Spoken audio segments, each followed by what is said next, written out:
야! 정말 짜증나게 똑바로 못해! 지금 이게 뭐 하는 짓이야? 1년 전 겨울, 지연이 김치통을 그대로 은주 얼굴에 던지는 순간 새빨간 김치 국물이 폭발하듯 터지며 은주의 시야를 붉게 뒤덮었습니다. 그 끈적한 냄새와 벽을 타고 흘러내리던 소리는 은주의 기억 속에 그대로 박혀 있었고, 오늘 결혼식장 복도에서도 똑같은 붉은 얼룩이 바닥을 채우고 있었죠. 신부 드레스는 그 위에 처참히 떨어져 있었으며, 웅성거리는 하객들은 상황을 이해하지 못한 채 불안한 눈빛으로 서로를 바라봤습니다. 은주는 바닥 한쪽에 굴러온 김치 조각을 보고 그것이 1년 전 자신이 맞은 바로 그 김치와 같은 색, 같은 형태임을 깨달았어요. 지연의 울부짖음이 식장을 울리자 은주는 1년 전에 시작된 모욕이 오늘 이 파국의 형태로 완성되었음을 느꼈습니다. 여러분은 이 상황을 어떻게 생각하시나요? 댓글로 의견을 남겨주시고 구독과 좋아요로 응원해주세요. 그럼 지금부터 1년 전 그날의 이야기를 시작하겠습니다. 김치 투척 사건이 벌어진 날은 겨울 저녁이었고, 은주는 단순한 가족 식사 자리에 참석하기 위해 시댁 대문을 들어섰습니다. 현관문을 열자 마늘 굽는 냄새와 따뜻한 남방 바람이 섞여 나왔지만 은주의 가슴은 왠지 무거웠어요. 지연은 그날따라 예민해 보였고, 은주가 신발을 벗는 모습부터 눈을 흘기며 불만을 표했습니다. 은주야, 현관에 신발 좀 제대로 정리해. 여기가 너희 집이냐? 은주는 이미 신발을 가지런히 놓았지만 아무 말 없이 다시 한번 정렬했죠. 식탁에 둘러앉았을 때 시어머니는 은주에게 미소를 지으며 국을 따라주셨지만 지연의 표정은 계속 굳어 있었습니다. 식사가 시작되자 지연은 은주의 젓가락질 하나하나를 감시하듯 지켜봤어요. 은주가 반찬을 집으려 손을 뻗을 때마다 지연의 시선이 따라왔고, 그 무게가 은주의 손끝을 무겁게 눌렀습니다. 아니, 은주는 젓가락질도 제대로 못 배웠나 봐. 저렇게 들면 보기 안 좋잖아. 시어머니가 당황한 표정으로 지연을 말렸습니다. 지연아, 그만해라. 식사 중이잖니. 하지만 지연은 신경질적으로 젓가락을 내려놓으며 더 큰 소리를 냈어요. 어머니는 맨날 은주 편만 드시네. 은주는 조용히 상황을 넘기려 했지만 지연은 일부러 은주 앞에 놓인 김치 접시를 낚아채 자기 쪽으로 당겼습니다. 식탁 분위기는 순식간에 얼어붙었고, 시아버지는 불편한 표정으로 술잔만 기울이셨죠. 참자. 그냥 참으면 돼. 은주는 속으로 되뇌며 고개를 숙였습니다. 하지만 지연은 멈추지 않았어요. 은주야, 요즘 왜 이렇게 눈치가 없어? 분위기 파악 좀 하지. 은주의 손이 젓가락을 쥔 채 미세하게 떨렸습니다. 시어머니가 다시 말리려 했으나 지연은 자리에서 벌떡 일어나 부엌으로 향했어요. 가족들은 서로 눈치만 보며 말을 잃었고, 은주는 그저 식탁을 바라보며 숨을 고르고 있었죠. 잠시 후 부엌에서 무언가 부딪히는 소리가 들렸습니다. 지연이 양손에 커다란 김치통을 들고 나왔어요. 은주, 이거 좀 먹어. 김치가 그렇게 먹고 싶었지? 은주는 지연의 눈빛이 심상치 않다는 걸 직감했습니다. 시어머니가 황급히 손을 뻗었지만 이미 늦었어요. 지연은 김치통을 은주를 향해 힘껏 던졌습니다. 순간 세상이 느리게 흘러가는 것 같았죠. 통이 공중에서 열리며 새빨간 김치 국물이 폭발하듯 터져나왔고, 은주의 얼굴과 옷, 그리고 뒤쪽 벽을 붉게 물들였습니다. 김치 조각들이 은주의 머리카락에 엉겨붙었고, 차가운 국물이 목덜미를 타고 등줄기로 흘러내렸어요. 은주는 순간적인 충격으로 몸이 굳은 채 아무 말도 할 수 없었습니다.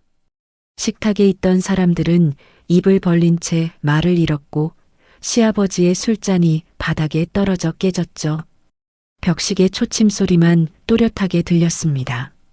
바로 그때 현관문이 열리며 현우가 들어왔어요. 다녀왔습니다. 무슨 일이에요? 현우는 김칫국물 범벅이 된 아내와 바닥에 쏟아진 김치를 보고도 어쩔 줄 몰라 했습니다.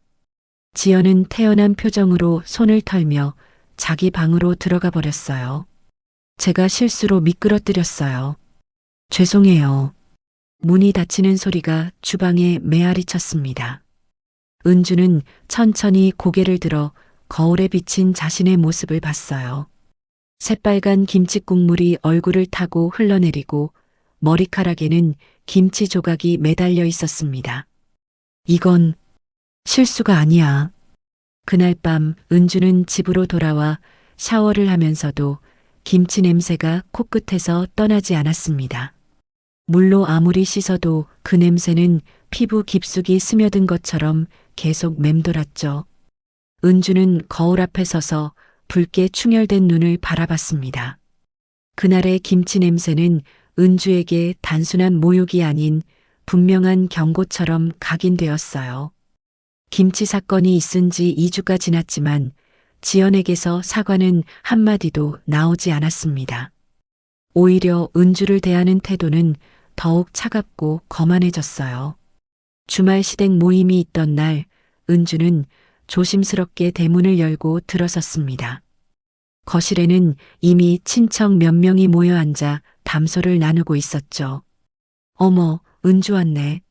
어서 와. 시어머니가 반갑게 맞이했지만 소파에 앉아있던 지연은 은주를 힐끗 보고는 고개를 돌렸습니다. 은주는 조용히 인사를 건네고 부엌으로 향했어요.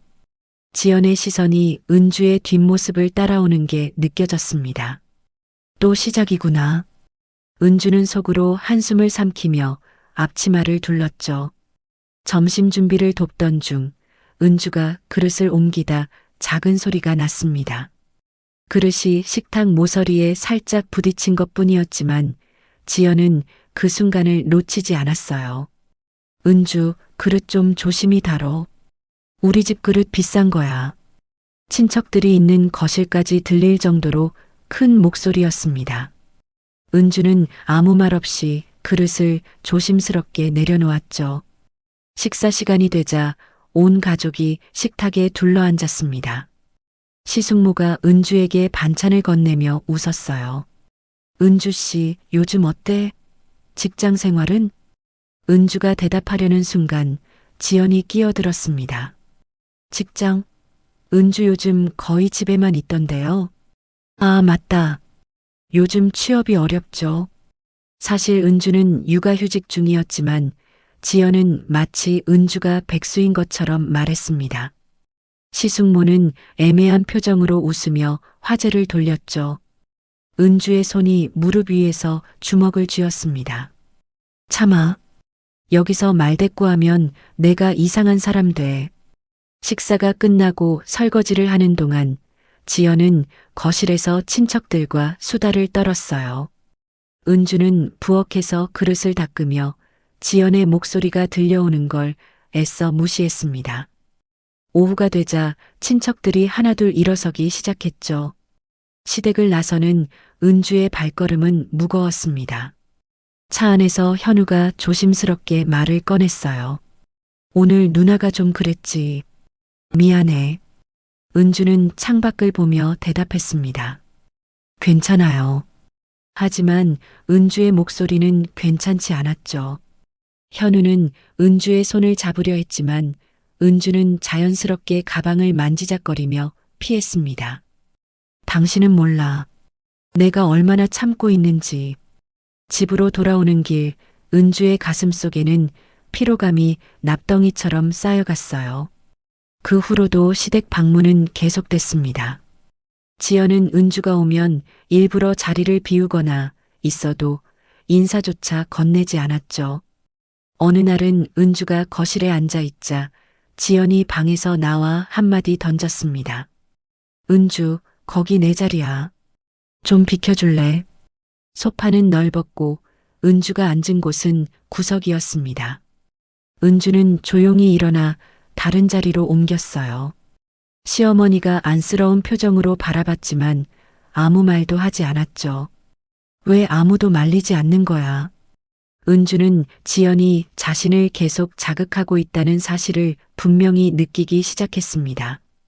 이건 단순한 오해나 일시적인 감정이 아니었어요. 지연은 의도적으로, 계획적으로 은주를 괴롭히고 있었습니다. 명절 준비 모임이 있던 날, 친척들이 모두 모인 자리에서 일이 터졌어요. 은주는 수수한 니트에 청바지를 입고 갔습니다. 현관에 들어서자마자 지연의 목소리가 들렸죠. 어머, 은주. 그게 뭐야, 시댁에 그렇게 입고 와? 친척 고모들이 은주를 쳐다봤습니다. 지연은 은주의 옷차림을 위아래로 훑어보며 비웃는 표정을 지었어요. 요즘 젊은 애들은 예의라는 게 없어. 시댁에 청바지를 입고 오다니. 은주의 얼굴이 화끈거렸습니다. 친척들은 웃음을 참으며 서로 눈짓을 나눴죠. 시어머니가 황급히 나섰습니다. 지연아, 요즘은 다들 편하게 입어. 괜찮아. 하지만 지연은 코웃음을 쳤어요. 어머니는 너무 너그러우세요. 제가 며느리였으면 절대 그렇게 안 입었을 거예요.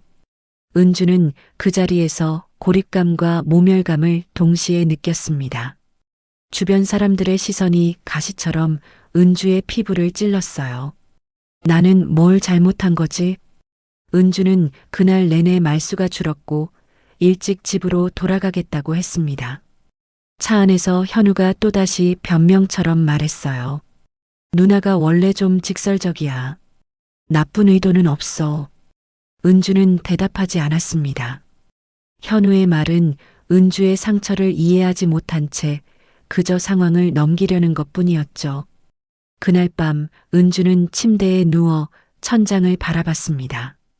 지연의 목소리가 귓가에 맴돌았어요. 이건 단순한 시댁 갈등이 아니야. 은주는 처음으로 이 상황이 자신의 인내심만으로는 해결되지 않을 거라는 걸 자각했습니다. 지연은 멈추지 않을 것이고 아무도 나서서 말리지 않을 거예요. 은주의 눈동자에 작은 결심이 번져갔습니다. 김장 모임 날 아침 은주는 일찍부터 시댁에 도착했습니다. 마당에는 이미 커다란 대야 여러 개와 배추 더미가 쌓여 있었어요. 시어머니와 친척 아주머니들이 앞치마를 두르고 배추를 손질하고 있었죠. 은주야, 어서 와. 저기 가서 배추 좀 다듬어줘. 은주는 고개를 숙여 인사하고 마당 한쪽에 자리를 잡았습니다. 지연은 늦게 나와 느긋하게 커피를 마시며 작업 모습을 내려다봤어요. 어머, 다들 일찍 오셨네요. 전 좀 쉬다가 합류할게요. 친척들은 지연의 여유로운 태도에 아무 말도 하지 않았습니다. 은주는 묵묵히 배추 겉잎을 떼어내며 작업에 집중했죠. 1시간쯤 지나자 지연이 앞치마를 두르고 내려왔습니다. 은주 옆으로 다가온 지연은 은주가 다듬은 배추를 집어들었어요. 은주, 이게 뭐야, 겉잎을 이렇게 대충 떼면 어떡해? 은주는 정성껏 다듬었지만 지연의 눈에는 흠만 보였습니다. 지연은 은주가 다듬은 배추를 바닥에 던지듯 떨어뜨렸어요. 다시 해. 제대로. 배추가 흙바닥에 굴러떨어졌습니다. 친척 아주머니들이 잠시 손을 멈추고 이쪽을 쳐다봤지만 곧 다시 고개를 숙였죠. 또 시작이네. 은주는 침을 삼키며 떨어진 배추를 주워 다시 다듬기 시작했습니다. 지연은 만족스러운 표정으로 은주 곁을 떠났어요. 점심시간이 가까워지자 시어머니가 부엌으로 들어가 식사 준비를 시작했습니다. 은주도 손을 씻고 부엌으로 향했죠. 은주야, 저 양념 재료 좀 정리해 줄래? 은주는 조심스럽게 고춧가루와 마늘, 생강을 분류해 작은 그릇에 담았습니다. 그때 지연이 부엌으로 들어왔어요. 어머니, 잠깐 마당에 나가보세요. 고모님이 부르세요. 시어머니가 앞치마를 두르고 밖으로 나가자 부엌에는 은주와 지연 둘만 남았습니다. 지연의 표정이 차갑게 변했어요. 은주. 은주가 고개를 들자 지연이 성큼 다가왔습니다. 너 요즘 기분 좋아 보이던데? 뭐가 그렇게 좋아? 은주는 대답하지 않았습니다. 지연은 은주가 정리한 양념재료 그릇을 발로 툭 찼어요. 고춧가루가 든 그릇이 바닥으로 쏟아졌습니다. 아이고, 내가 실수했네. 은주, 치워. 은주의 손이 떨렸지만 꾹 참고 걸레를 들었습니다. 바닥에 무릎을 꿇고 고춧가루를 닦아내는 동안 지연은 팔짱을 끼고 내려다봤죠. 이 여자 지금 나를 시험하고 있어. 은주가 거의 다 닦았을 때 지연이 찬장을 열고 커다란 김치통을 꺼냈습니다. 작년 겨울 은주에게 던졌던 것과 똑같은 플라스틱 통이었어요. 지연은 그 통을 은주 가까이 가져와 바닥에 내려놓았습니다. 이것도 씻어야 하는데 미끄럽네. 그 순간 지연의 손이 김치통을 일부러 기울였어요. 김치 국물이 쏟아져 나와 은주의 발목과 치마 끝을 적셨습니다. 차가운 액체가 피부에 닿는 순간 은주의 몸이 굳었죠. 지연은 아무렇지 않게 말했습니다. 어머, 미안. 손이 미끄러졌네. 은주, 이것도 닦아. 마당 쪽 창문 너머로 작은 조카가 이 장면을 보고 있었습니다. 이웃집 아줌마도 부엌 문틈으로 상황을 목격했지만 고개를 돌리고 자리를 떴어요. 아무도 나서지 않았습니다. 은주는 젖은 치마 끝을 보며 입술을 깨물었죠. 김치 냄새가 다시 코를 찔렀습니다. 1년 전 그날과 똑같은 냄새였어요. 또야. 또 김치야. 은주의 눈동자가 흔들렸습니다. 지연은 만족스러운 미소를 지으며 부엌을 나갔어요. 어머니, 은주가 김치 국물 좀 쏟았어요. 제가 도와줄게요. 시어머니가 황급히 들어왔습니다. 은주야, 괜찮아? 은주는 고개를 끄덕였지만 목소리는 나오지 않았죠. 그날 오후 김장 작업이 끝나고 사람들이 하나둘 돌아갔습니다. 은주는 젖은 치마를 입은 채 집으로 돌아가는 차 안에 앉아 있었어요. 현우는 운전하며 물었습니다. 무슨 일 있었어? 치마가 왜 그래? 은주는 창밖을 보며 대답했습니다. 김치 국물 좀 묻었어요. 현우는 더 이상 묻지 않았죠. 은주는 차창에 비친 자신의 얼굴을 봤습니다. 그 얼굴에는 더 이상 참을성만 남아있지 않았어요. 이대로는 안 돼. 은주는 더 이상 지연의 행동이 단순한 악감정이 아니라는 걸 확실히 깨달았습니다.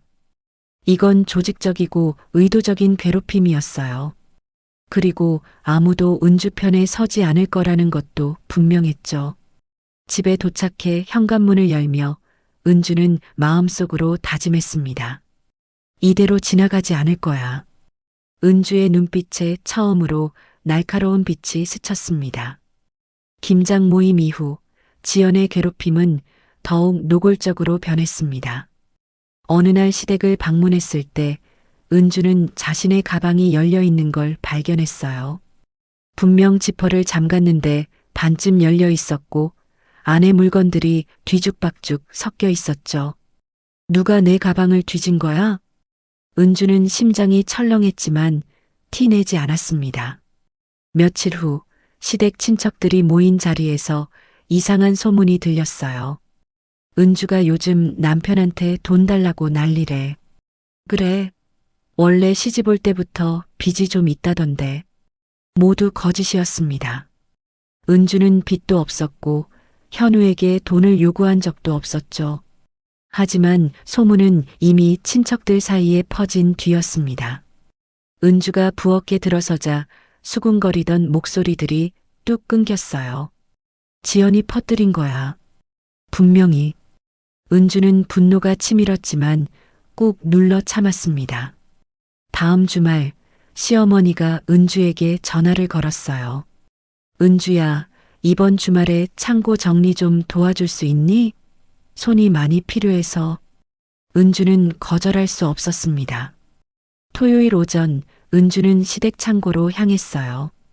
오래된 창고는 먼지가 자욱했고 온갖 잡동사니가 쌓여 있었습니다.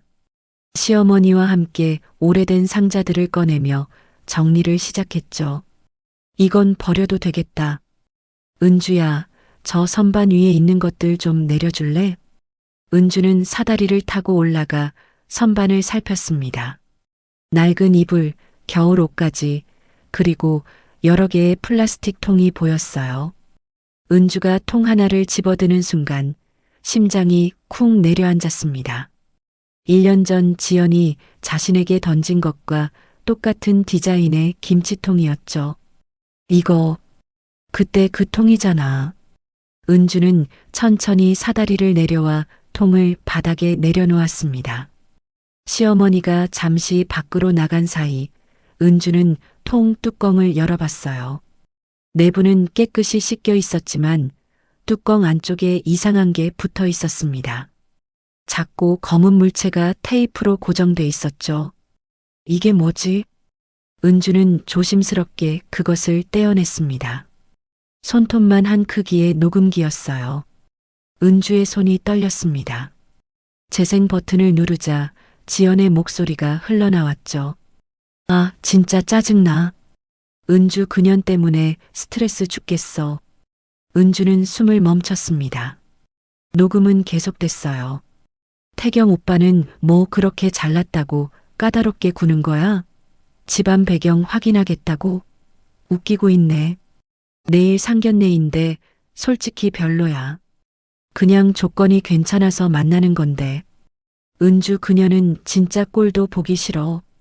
얌전한 척하면서 우리 어머니 마음만 사려고 하잖아. 욕설과 비난이 계속 이어졌습니다. 녹음 날짜를 확인하자 지연의 상견례 하루 전이었어요. 은주의 입술이 바짝 말랐습니다. 이걸로 충분해. 녹음기에는 지연이 은주를 조롱하는 내용뿐 아니라 태경을 노골적으로 비하하는 말까지 담겨 있었죠. 태경이 형님? 완벽주의자라며? 에이, 결혼하면 다 똑같아. 내가 잘 조종하면 돼. 은주는 녹음기를 꽉 쥐었습니다. 이건 지연에게 치명적인 약점이었어요. 마당을 지나던 사촌 형부가 창고 문틈으로 이쪽을 보는 게 느껴졌습니다. 은주와 눈이 마주쳤지만 형부는 아무 말 없이 고개를 돌리고 지나갔죠. 본 거야, 못 본 거야? 은주는 재빨리 녹음기를 주머니에 넣었습니다. 시어머니가 창고로 돌아왔어요. 은주야, 많이 했구나. 고생했어. 은주는 평온한 표정으로 대답했습니다. 아니에요, 어머니. 별로 안 힘들었어요. 하지만 은주의 주머니 속 녹음기는 뜨겁게 느껴졌죠. 집으로 돌아오는 길, 은주는 차분하게 생각을 정리했습니다. 이제 어떻게 써먹지? 단순히 시댁에 공개하는 건 의미가 없었어요. 지연은 어떻게든 변명하고 넘어갈 게 분명했죠. 타이밍이 중요해. 가장 아픈 순간에 써야 해. 은주는 지연이 가장 행복할 때, 가장 높이 올라갔을 때 이 카드를 꺼내기로 마음먹었습니다. 그날 밤 은주는 녹음 파일을 여러 곳에 백업했어요. 휴대폰, 이메일, 클라우드까지 꼼꼼하게 저장했습니다. 혹시 모를 상황에 대비해 USB에도 복사했죠. 실수는 없을 거야. 은주는 녹음기를 서랍 깊숙이 숨기며 작은 미소를 지었습니다. 그 미소에는 1년 동안 참아온 분노와 치밀한 계획이 담겨 있었어요. 다음 날 시댁에서 연락이 왔습니다. 은주야, 지연이가 다음 달에 결혼한대. 준비 좀 도와줄 수 있니? 은주는 밝은 목소리로 대답했어요. 네, 어머니. 기꺼이 도와드릴게요. 전화를 끄는 은주의 눈빛이 차갑게 빛났습니다. 결혼식이라. 완벽한 타이밍이네. 그 순간부터 은주는 방어가 아닌 반격 단계에 들어섰습니다. 지연이 행복의 절정에 오를 그날, 은주는 모든 것을 무너뜨릴 준비를 하기 시작했죠. 지연의 결혼 준비가 본격적으로 시작되면서 시댁은 큰 행사 분위기로 들썩였습니다. 주말마다 친척들이 모여 예단 목록을 확인하고 하객 명단을 정리했죠. 지연은 웨딩 플래너와 통화하며 들뜬 목소리로 이것저것 주문했어요. 초대장은 크림색으로 하고 꽃은 화이트 장미로만 해주세요. 완벽해야 해요. 은주는 겉으로는 평범하게 행동하며 지연의 결혼 준비를 도왔습니다. 하지만 머릿속으로는 끊임없이 계획을 다듬고 있었죠. 녹음기를 언제 어떻게 터뜨릴까? 은주는 밤마다 시나리오를 그려봤습니다. 결혼식 당일이 가장 효과적이라는 결론에 도달했어요. 지연이 가장 행복한 순간 모든 사람 앞에서 본 모습이 드러나는 것이 최고의 복수였죠. 어느 수요일 오후 시어머니에게서 전화가 왔습니다. 은주야, 내일 웨딩홀 답사 가는데 같이 갈래? 지연이가 바빠서 못 간대. 은주는 잠시 망설이는 척하다가 대답했어요. 네, 어머니. 제가 모시고 갈게요. 기회가 왔어. 은주의 입꼬리가 살짝 올라갔습니다. 다음 날 은주는 시어머니를 모시고 웨딩홀로 향했어요. 가방 속에는 김치통에 넣은 녹음기가 조심스럽게 담겨 있었습니다. 웨딩홀은 화려했고 샹들리에가 눈부시게 빛나고 있었죠. 어머, 여기 정말 예쁘네. 지연이가 잘 골랐어. 시어머니는 감탄하며 홀 안을 둘러봤습니다. 웨딩 플래너가 다가와 안내를 시작했어요. 어머님, 이쪽이 신랑 신부 대기실이고요. 저쪽이 하객 대기 공간입니다. 은주는 조용히 따라가며 주변을 살폈습니다. 한쪽 테이블에 직원들이 선물 박스를 정리하고 있었어요. 웨딩 플래너가 설명했습니다. 이 박스들은 양가 하객들께 드릴 감사 선물이에요. 신부 측에서 준비하셨죠? 은주의 시선이 그 박스들에 고정됐습니다. 저거야. 시어머니가 플래너와 이야기하는 동안 은주는 자연스럽게 선물 테이블 쪽으로 다가갔어요. 박스는 20개 정도 있었고 각각 예쁜 리본으로 장식돼 있었습니다. 직원 한 명이 박스에 이름표를 붙이고 있었죠. 신랑 측 테이블 5개, 신부 측 테이블 15개요. 은주는 가슴이 두근거렸지만 표정은 차분하게 유지했습니다. 잠시 후 직원들이 모두 다른 쪽으로 이동했어요. 지금이야. 은주는 재빨리 가방에서 김치통이 든 작은 보자기를 꺼냈습니다. 신랑 측 테이블로 갈 박스 중 하나를 열고 안에 있던 작은 선물을 꺼냈죠. 그리고 김치통을 조심스럽게 집어넣었습니다. 통 안에는 녹음기뿐 아니라 소량의 김치와 김치국물도 담겨 있었어요. 냄새가 나야 열어보겠지. 은주는 박스를 다시 닫고 리본을 매만졌습니다. 박스 겉면의 라벨을 확인했어요. 태경 가족 테이블 -VIP. 완벽했습니다. 은주가 자리로 돌아오자 시어머니가 미소 지으며 말했습니다. 은주야, 어디 갔었어? 은주는 태연하게 대답했어요. 화장실 다녀왔어요, 어머니. 웨딩홀 투어가 끝나고 주차장으로 향하는 길, 은주는 뒤를 돌아봤습니다. 직원 한 명이 선물 박스들을 다시 확인하고 있었어요. 들키면 안 되는데. 은주의 심장이 빠르게 뛰었습니다.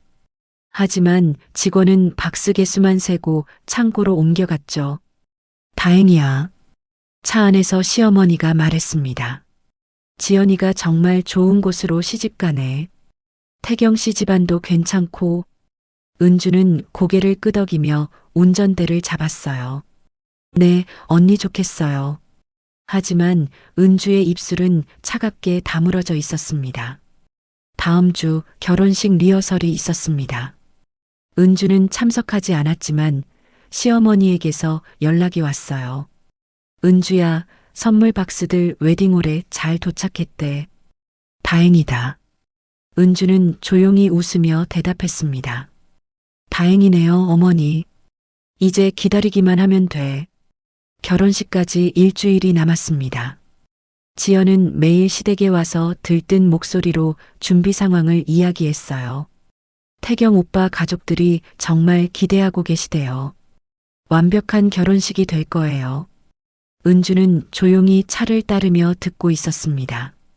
지연이 은주를 힐끗 보며 말했죠. 은주, 결혼식 날 일 좀 도와줘. 심부름꾼 필요하거든. 은주는 고개를 숙였습니다. 네, 언니. 그날이 내 마지막 행복한 날이 될 거야. 결혼식 전날 밤 은주는 잠을 이루지 못했습니다. 계획을 수없이 되짚어봤지만 빈틈은 없었어요. 김치통 속 녹음기는 자동 재생 장치가 달려 있었고 누군가 뚜껑을 열면 즉시 작동하게 설정했죠. 내일이면 끝나. 은주는 창밖을 바라보며 차가운 미소를 지었습니다. 결혼식 당일 아침 은주는 평온한 얼굴로 일어나 옷을 챙겨 입었어요. 거울 속 자신의 모습은 담담했지만 눈동자만은 날카롭게 빛났습니다. 오늘 모든 게 드러날 거야. 은주는 웨딩홀로 향하며 마음속으로 되뇌었습니다. 1년 동안 참아온 모욕과 고통이 오늘 하루로 끝날 거예요. 지연의 완벽한 결혼식이 완벽한 파국으로 바뀔 순간이 코앞에 다가왔습니다. 결혼식 당일 웨딩홀은 화사한 꽃과 하객들로 가득 찼습니다. 지연은 새하얀 드레스를 입고 신부 대기실에서 메이크업을 마무리하고 있었어요. 언니 정말 예쁘다. 오늘 최고의 날이 될 거야. 들러리가 감탄하며 지연의 베일을 정리했습니다. 지연은 만족스러운 표정으로 거울을 바라봤죠. 태경 측 하객들은 이미 홀 안에 자리를 잡고 앉아 있었습니다. VIP 테이블에는 태경의 부모님과 친척 어른들이 앉아 계셨어요. 테이블 위에는 예쁘게 포장된 선물 박스들이 놓여 있었습니다. 식이 시작되기 30분 전 웨딩홀 직원이 테이블을 최종 점검하며 지나갔어요. 그때 이상한 냄새가 코를 찔렀습니다. 뭐지? 이 냄새는? 직원은 코를 킁킁거리며 냄새의 출처를 찾았죠. VIP 테이블의 선물 박스 중 하나에서 냄새가 새어나오고 있었습니다. 직원은 당황해서 박스를 들어 올렸어요. 박스 밑바닥이 축축하게 젖어 있었고 붉은 액체가 흘러나오고 있었죠. 이게 뭐지? 혹시 뭐가 깨진 건가? 직원은 황급히 박스를 옆 테이블로 옮겼습니다. 리본을 풀고 뚜껑을 여는 순간 강한 김칫국 냄새가 확 퍼졌어요. 박스 안에서 김칫국물이 쏟아져 바닥으로 흘러내렸습니다. 동시에 박스 안에서 기계음이 들렸죠. 찰칵. 녹음기가 자동으로 작동했습니다. 지연의 목소리가 또렷하게 흘러나왔어요. 아, 진짜 짜증나.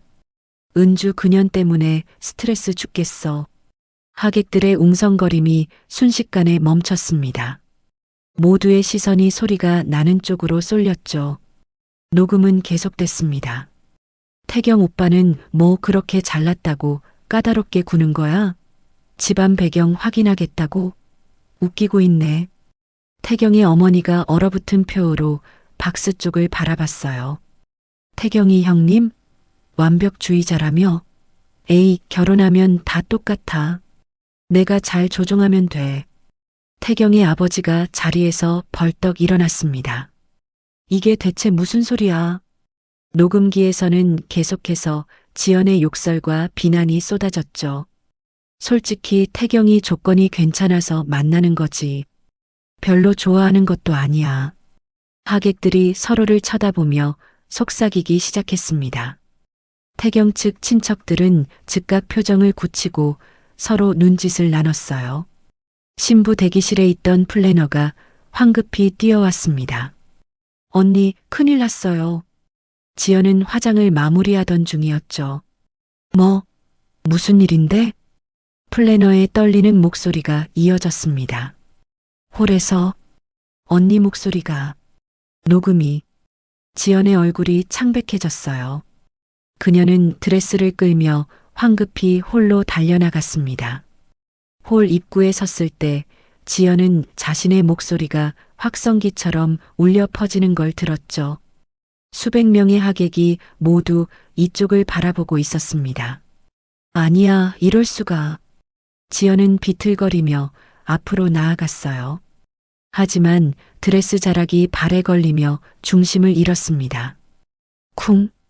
지연은 바닥에 넘어졌고 하얀 드레스가 붉은 김칫국물 위로 펼쳐졌죠. 비명소리가 홀 안을 가득 채웠습니다. 태경이 대기실에서 뛰어나왔어요. 그는 녹음 내용을 이미 다 들은 상태였습니다. 이게 무슨 짓이야? 지연 씨. 태경의 목소리는 분노로 떨리고 있었죠. 지연은 바닥에서 일어나려 했지만 김칫국물 때문에 손이 미끄러졌습니다. 태경 오빠, 이건 오해야. 설명할게. 태경은 고개를 저으며 뒤로 물러섰어요. 오해? 당신 목소리를 내가 못 알아듣겠어요? 이 결혼 취소합니다. 태경의 어머니가 앞으로 나섰습니다. 우리 가족을 이렇게 우롱한 거예요? 당장 나가세요. 신부 측 하객들도 술렁거리기 시작했어요. 시어머니는 충격으로 다리가 풀려 의자에 주저앉았습니다. 지연아, 내가 왜? 지연은 바닥에 주저앉은 채 사방을 둘러봤습니다. 모든 시선이 자신을 향하고 있었고 그 눈빛은 경멸과 비난으로 가득했죠. 누가 한 거야? 대체 누가? 지연의 시선이 구석에 서 있는 은주에게 닿았습니다. 은주는 조용히 서서 이 광경을 지켜보고 있었어요. 두 사람의 눈이 마주쳤습니다. 은주의 얼굴에는 아무런 표정도 없었지만 눈동자만은 차갑게 빛나고 있었죠. 은주, 내가 한 거야? 하지만 지연은 증거가 없었습니다. 웨딩홀 매니저가 단상으로 올라갔어요. 죄송합니다, 하객 여러분. 오늘 예식은 취소되었습니다. 양해 부탁드립니다. 하객들이 웅성거리며 자리에서 일어났습니다. 태경 측 친척들은 분노한 표정으로 홀을 빠져나갔죠. 이런 망신을 당하다니. 집안 망신이야. 완전히. 신랑 대기실에서는 태경이 부모님과 급하게 이야기를 나누고 있었어요. 아버지, 이 결혼은 절대 안 됩니다. 당장 파혼 절차 밟겠습니다. 지연은 드레스를 질질 끌며 신부 대기실로 돌아갔습니다. 거울 앞에 선 그녀의 얼굴은 화장이 번져 엉망이었죠. 웨딩홀 직원들이 황급히 정리를 시작했습니다. 바닥에 흩뿌려진 김치 조각들과 붉은 얼룩이 그대로 남아 있었어요. 은주는 조용히 홀을 빠져나왔습니다. 주차장으로 향하는 복도를 걸으며 은주는 깊게 숨을 들이쉬었죠. 끝났어. 드디어 끝났어. 1년 동안 참아온 모욕이 이 한순간으로 갚아졌습니다. 은주의 입가에 작은 미소가 번졌어요. 결혼은 파혼으로 처리되었고 모든 비난은 지연에게 쏟아질 것입니다. 그리고 아무도 은주가 한 일이라고 의심하지 않겠죠. 완벽한 복수였습니다. 파혼 소식은 순식간에 친척들과 지인들 사이로 퍼져나갔습니다. 지연의 결혼식이 김칫국물과 녹음기로 산산조각 났다는 이야기는 며칠 만에 모든 친척의 귀에 들어갔죠. 시댁 전화는 쉴 새 없이 울렸고 시어머니는 하루 종일 사과하느라 지쳐 있었어요. 죄송합니다. 우리 딸이 철이 없어서 정말 면목이 없습니다. 시아버지는 서재에 틀어박혀 나오지 않았습니다. 지연은 파혼 다음 날부터 직장에 출근하지 못했어요. 결혼식 파국 소식이 회사 동료들 사이에도 퍼졌고 SNS에는 이미 소문이 돌고 있었죠. 결혼식장에서 김치통이 터졌대. 신랑한테 거짓말하고 결혼하려던 거 들통났대요. 지연의 휴대폰에는 친구들의 연락이 끊겼고 단톡방에서도 조용히 나가 있었습니다. 일주일 후 태경 측 변호사에게서 내용 증명이 날아왔어요. 명예훼손 및 정신적 피해에 대한 위자료로 3천만 원을 청구합니다. 시아버지가 서류를 보며 얼굴을 찡그렸습니다. 지연아, 내가 한 짓이 이 지경이야. 이걸 어떻게 감당할 거냐? 지연은 대답하지 못하고 고개만 떨어뜨렸죠. 친척 모임에서도 지연은 화제거리가 됐습니다. 지연이가 그렇게 이중적인 애였어? 겉으로는 얌전하게 굴더니 태경 씨 집안이 얼마나 화났겠어요. 완전히 망신당한 거잖아요. 가족들조차 지연을 대하는 태도가 달라졌어요. 시어머니는 지연을 보면 한숨만 내쉬었고 시아버지는 말을 걸지도 않았습니다. 현우는 그제야 누나와 아내 사이에 무슨 일이 있었는지 제대로 알게 됐죠. 어느 날 저녁 현우는 은주에게 조심스럽게 물었습니다. 누나가 당신한테 그렇게 심하게 했어? 김치통을 던진 게 진짜야? 은주는 차분하게 대답했어요. 1년 전 일이에요. 그때도 저는 아무 말 안 했잖아요. 현우의 얼굴이 굳었습니다. 내가 뭘 한 거지? 왜 아내가 그렇게 힘들어하는데 몰랐을까?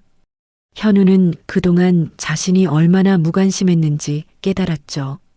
미안해. 정말 미안해, 은주야. 내가 너무 모르고 있었어. 은주는 아무 말 없이 고개를 끄덕였습니다. 현우는 그날부터 적극적으로 달라지기 시작했어요. 설거지를 먼저 하고 은주가 좋아하는 반찬을 사오고 주말에는 시댁 방문을 스스로 줄였죠. 이번 주말은 우리 둘이 쉬자.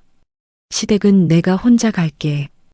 은주는 혼란스러웠지만 남편의 태도 변화를 조심스럽게 받아들였습니다.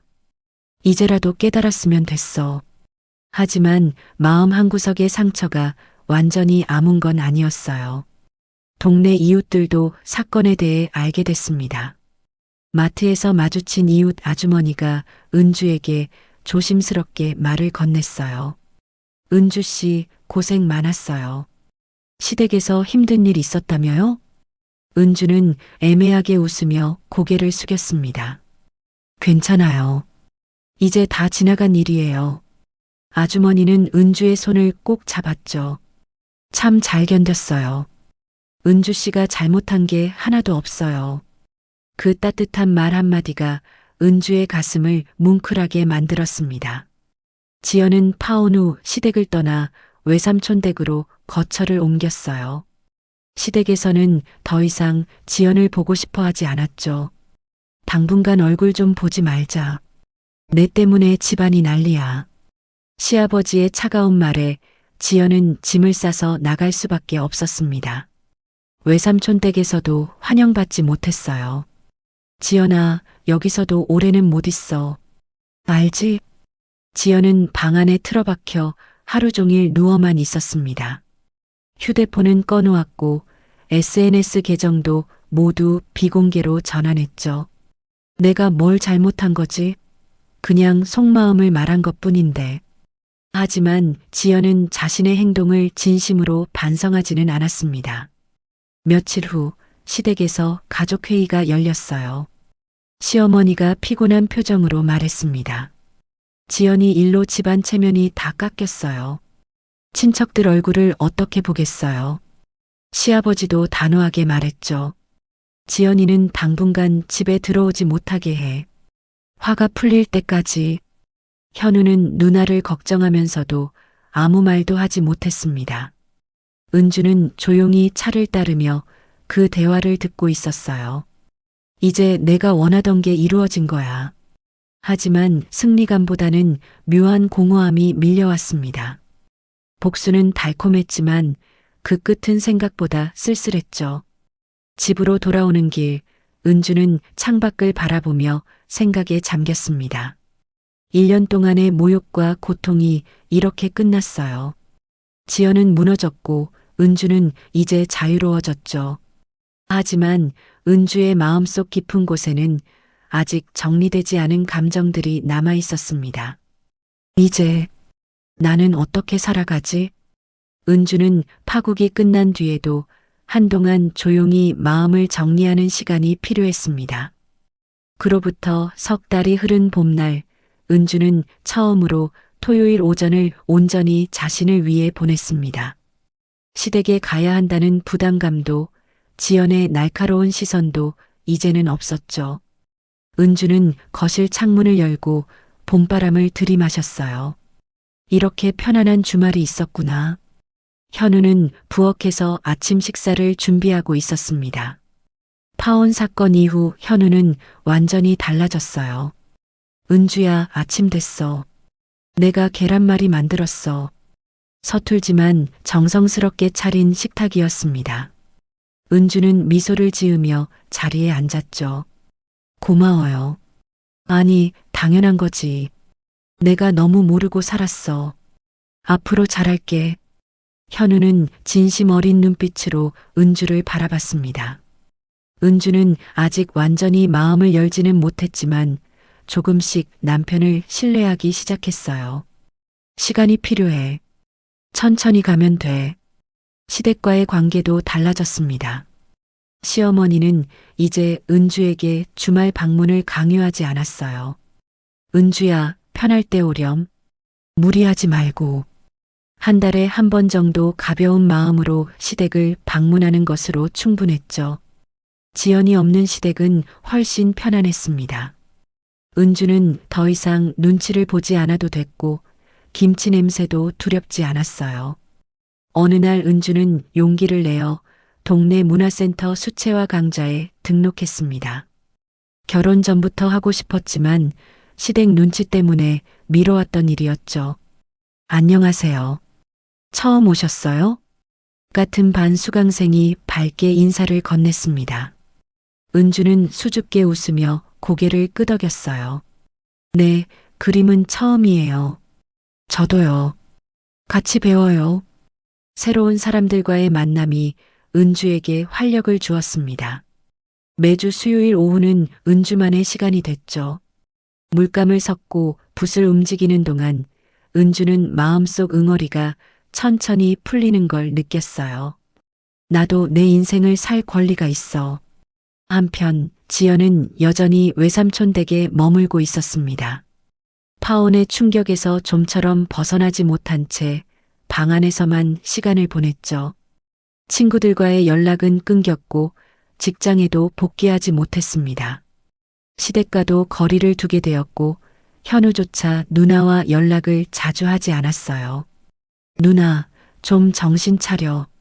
언제까지 그렇게 살 거야? 현우가 가끔 전화를 걸었지만 지연은 짧게 대답하고 끊어버렸습니다. 알았어. 신경 꺼. 지연은 여전히 자신이 왜 그런 일을 당했는지 제대로 이해하지 못했죠. 은주가 한 게 분명해. 하지만 증거가 없어. 의심만 있을 뿐 확신할 수는 없었습니다. 시간이 흐르면서 지연도 조금씩 현실을 받아들이기 시작했어요. 외삼촌의 권유로 작은 회사에 취직했고 조용히 생활하며 자신을 돌아보는 시간을 가졌습니다. 내가 너무 심했나? 하지만 그 생각은 오래가지 않았고 지연은 여전히 자신을 피해자로 여겼죠. 어느 토요일 오후 은주는 시장에 장을 보러 갔습니다. 생선 가게를 지나 김치 가게 앞에 섰을 때 새빨간 김치가 가득 담긴 통이 눈에 들어왔어요. 예전 같았으면 가슴이 철렁했겠지만 이제는 아니었습니다. 은주는 천천히 다가가 김치를 한 통 샀죠. 아주머니, 배추김치 2kg 주세요. 네, 잠깐만요. 막 담근 거라 맛있어요. 김치를 담는 동안 은주는 붉은 김치 국물을 가만히 바라봤습니다. 그 색깔이 더 이상 고통의 기억을 불러오지 않았어요. 이제 괜찮아. 나는 괜찮아. 은주는 김치통을 들고 시장을 나서며 작은 미소를 지었습니다. 집으로 돌아오는 길, 벚꽃이 흩날리고 있었어요. 연분홍 꽃잎이 바람에 날려 은주의 어깨 위에 살포시 내려앉았죠. 은주는 걸음을 멈추고 하늘을 올려다봤습니다. 1년이 지났구나. 1년 전 겨울, 김치통을 맞던 그날부터 지금까지의 시간이 파노라마처럼 스쳐 지나갔어요. 고통스러웠던 순간들, 참아야 했던 모욕들, 그리고 마침내 맞이한 복수의 순간까지 은주는 그 모든 것을 견뎌냈습니다. 나는 더 이상 예전의 나가 아니야. 은주는 스스로 단단해진 마음을 느끼며 걸음을 이어갔죠. 현우는 집 앞에서 은주를 기다리고 있었습니다. 은주야, 내가 짐 들어줄게. 괜찮아요. 무겁지 않아요. 하지만 현우는 은주 손에서 장바구니를 받아들었어요. 우리 오늘 저녁에 영화 볼까? 내가 보고 싶어 하던 거 상영한대. 은주는 고개를 끄덕이며 웃었습니다. 좋아요. 작은 일상의 행복들이 조금씩 쌓여가고 있었죠. 저녁 무렵 은주는 베란다에 서서 노을을 바라봤습니다. 붉게 물든 하늘이 아름다웠어요. 빨간색도 이렇게 예쁠 수 있구나. 예전에는 빨간색만 봐도 김치 국물이 떠올랐지만 이제는 단순히 아름다운 색으로 보였습니다. 은주는 깊게 숨을 들이마시고 천천히 내쉬었죠. 지난 1년의 시간이 은주를 성장시켰습니다. 더 이상 참기만 하는 사람이 아니라 자신을 지킬 줄 아는 사람으로 변했어요. 부당한 대우에 맞서는 용기를 배웠고 스스로를 사랑하는 법도 알게 됐죠. 현우가 뒤에서 은주의 어깨에 손을 올렸습니다. 무슨 생각해? 은주는 뒤돌아보며 미소 지었어요. 아무 생각도 안 해요. 그냥 편안해요. 다행이다. 앞으로 더 편안하게 해줄게. 은주는 남편의 손을 가만히 잡았습니다. 아직 모든 상처가 아문 건 아니었지만 치유되고 있었어요. 그리고 은주는 이제 새로운 계절을 맞을 준비가 되어 있었습니다. 봄바람이 커튼을 살랑이며 방 안으로 들어왔죠. 은주는 조용히 앞으로의 삶을 향해 걸음을 내디뎠습니다. 더 이상 두렵지 않았고 더 이상 작아지지 않았어요. 은주는 자신의 인생을 되찾았고 그것만으로 충분했습니다. 부당한 일을 겪을 때 참기만 하는 것이 미덕은 아닙니다. 때로는 용기 있게 맞서는 것이 자신을 지키는 유일한 방법이죠. 여러분은 은주의 선택에 대해 어떻게 생각하시나요? 댓글로 여러분의 생각을 들려주세요. 그리고 이 이야기가 도움이 되셨다면 구독과 좋아요로 응원해주세요. 감사합니다.